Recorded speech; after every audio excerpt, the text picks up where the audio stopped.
Hello बच्चों, let's see this question.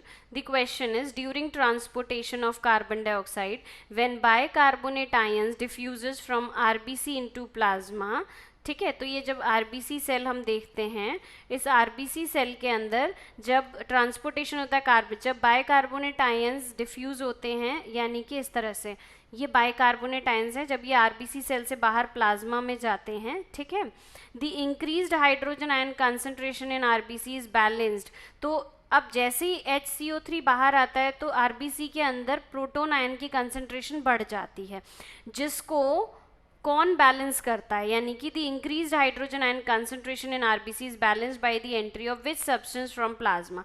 तो किसकी एंट्री से ये बैलेंस होता है? तो एक्चुअली हमें पता है कि जब आरबीसी में, this is called chloride shift, आपने पढ़ा होगा, जब बाइकार्बोनेट आयन बाहर आते हैं आरबीसी सेल से तो इसके बदले में क्लोराइड आयंस एंटर हो जाते हैं एंटीपोर्ट में, और इसके एंटीपोर्ट में ही बाइकार्बोनेट बाहर आ पाता है।